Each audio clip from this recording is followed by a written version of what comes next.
BFM Business, BFM Crypto, la chronique. Et Antoine, on commence par la tendance. Petite reprise de souffle sur les cryptos, mais on tient quand même les supports. Oui, on a pas mal de soutien à 30 000 pour le Bitcoin, ça se confirme. On lâche un petit peu les 31 000 $, mais on reste pas loin. L'Ether, toujours bien au-dessus des 1900. Attention toujours au Solana, qui fait vraiment cavalier seul et qui gagne 20% en 5 jours. Et pour expliquer la bonne tenue de l'Ether et du Bitcoin, il faut regarder du côté des fondamentaux. Oui, on l'a dit hier, pas mal de positions à terme qui sont prises sur l'Ether et notamment qui garantissent des supports à 1900 $ en direction des 2500 pour la fin de l'année, mais aussi tout simplement une raréfaction des actifs. C'est ce que remarque Goldman Sachs dans sa dernière étude sur les grandes cryptos.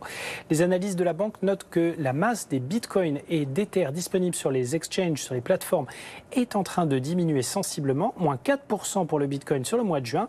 La quantité totale se retrouve au plus bas depuis novembre 2020 et même quasiment moins 6% pour l'Ether qui est au plus bas depuis mai 2018 en termes de masse disponible. Tout ça s'explique par un grand exode des détenteurs de crypto. On en a parlé face au risque de durcissement réglementaire, de hacking et autres. Ils désertent les plateformes en préférant la détention en propre et notamment pour l'Ether, puisque ça devient beaucoup plus rentable de détenir des Ethers qui auto-alimentent du rendement via la pratique du staking notamment que de laisser tout ce petit monde dormir sur les plateformes qui ne peuvent plus proposer ce genre de service pour cause de nouveaux règlements.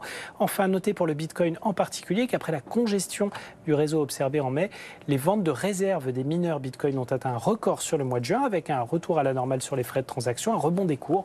Le mois était excellent pour les mineurs qui ont pu écouler leur Bitcoin généré directement aux plateformes avec de très bons prix, avec une forte demande, ce qui explique d'autant plus leur rareté.